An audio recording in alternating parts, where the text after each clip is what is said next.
feeling lucky, we should go to Vegas. 2018 motor transportation. Got me feeling over anxious like a home invasion.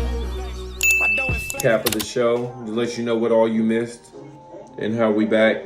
So this 4 Facts podcast, show number 23. It's your boy Gemini Scout, aka Mr. 4 Facts.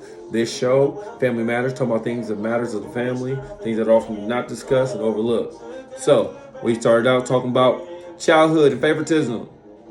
We've all dealt with it to certain degrees.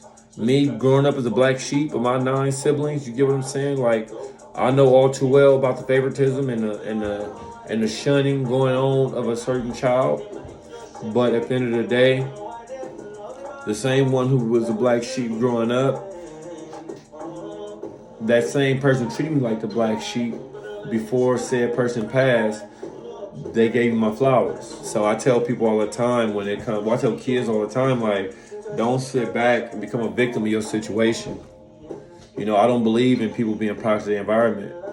Right? You're a product of what you feed into. Right? Your environment is just there. It's just where you happen to be at. Like, a lot of people make it out of your environment. But if you choose to sit back and stay in an environment and be a product of that, that's because you chose to be that. You know, I've been there. I've had my time in jail, things like that, and I've still made a better life for me and my children because I don't let my situation dictate who I am mentally. Right? Don't compromise your mind, yourself, for who you are supposed to become. You're not a product of your environment. You're just a product of what you tend to let your mind get tied into. Tied back into my favoritism thing, man. Like, I want to know, do you feel parents can or should love all their children the same?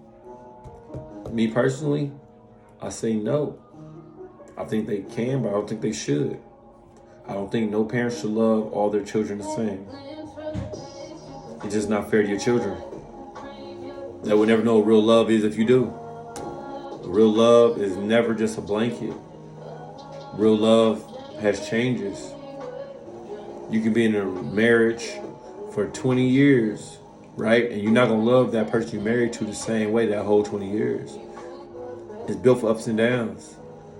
You'll love them in the beginning. Then you'll be like, you know what? I just like you. I don't love you no more. But then you'll freaking go, now I love you, but I just don't like you. Then you go into, you know what? I love you. And that conquers all. You know what I'm saying? So it goes through elements.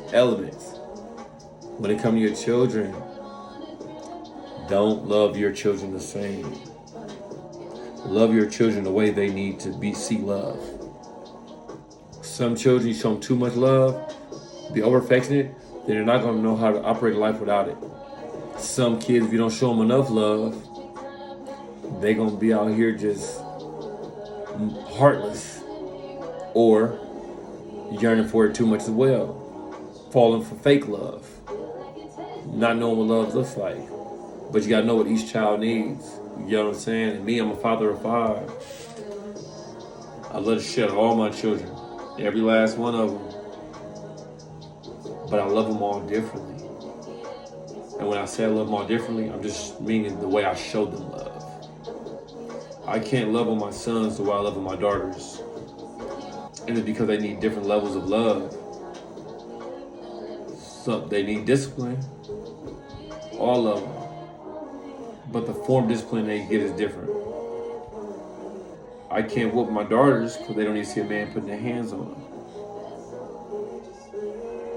Right? I should be able to change the tone of my voice and they understand daddy mean business. If I ain't got to that point by the time they get to a certain age, I messed up. My son, I can raise my voice at him. But I don't want my son to be fearing no man's voice out here. And it's not a fear-based thing. That's just let him know it's consequences to actions. You get what I'm saying? It's not that I don't love neither one of them. I love all my children. I just know I love them all differently. We went down to the mothers. All you beautiful mothers out there, we love you and appreciate you all. But you all have to understand, stop stepping on your child's father's toes. I don't use the term baby daddy because baby daddy is a derogatory term. Just like baby mama is derogatory. We don't use those. Not on this show, we don't. We don't do baby mama and baby daddy. That's a ghetto-ass term, and we don't do that. All right? Baby mama and baby daddy is not here.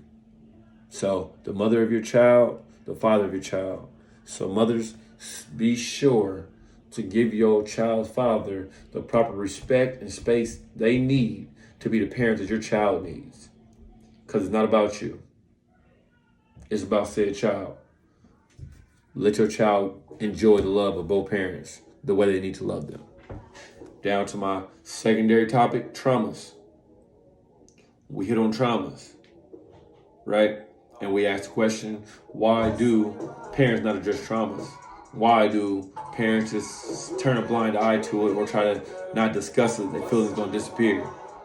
But one thing about traumas is they never disappear. They never disappear.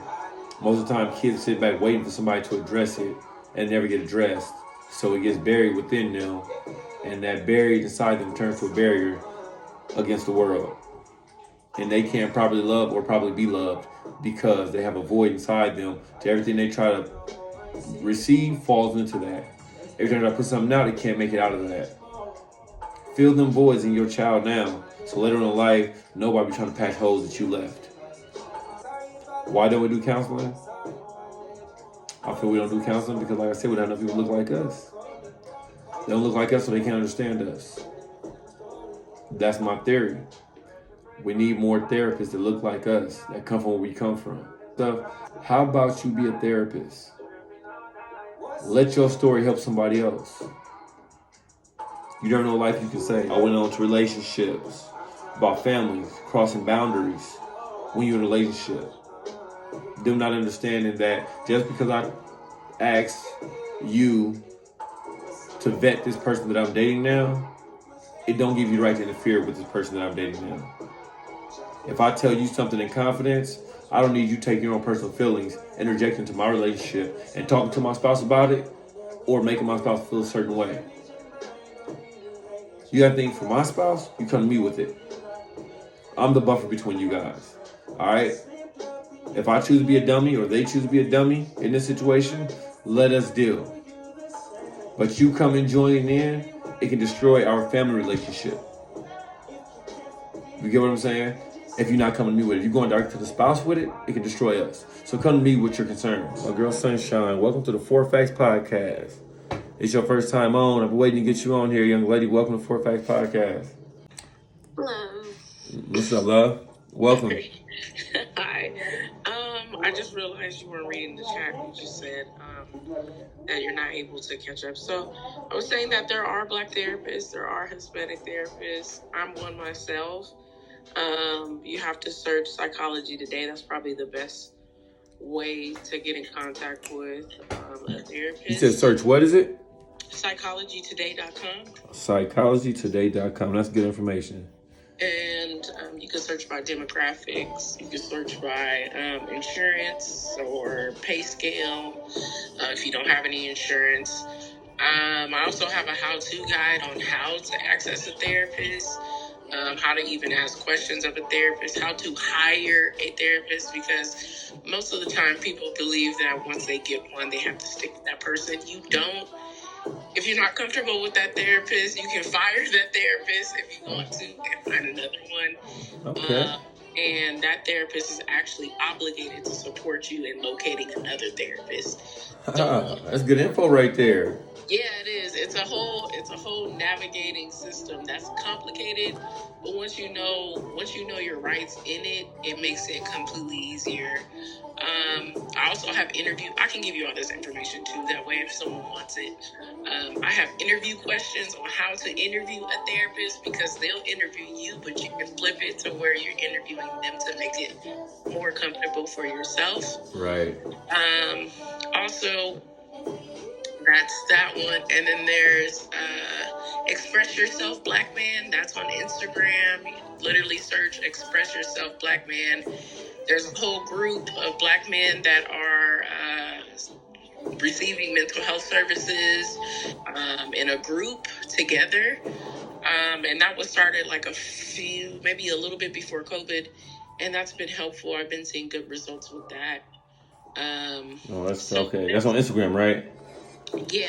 Express Yourself Black Man. Yeah, it's all together. And I think his name is Kizel. He owns that. And then once you start searching, once you look at that hub, you can even search his friends list. We all share the same friends list as far as therapists. You'll see a lot of Black men that are therapists, but they're hidden because you basically just have to search. Okay. Okay, that's a good tidbit right there too, and Feeling lucky, we should go to Vegas. 2018 motor transportation got me feeling over anxious like a home invasion.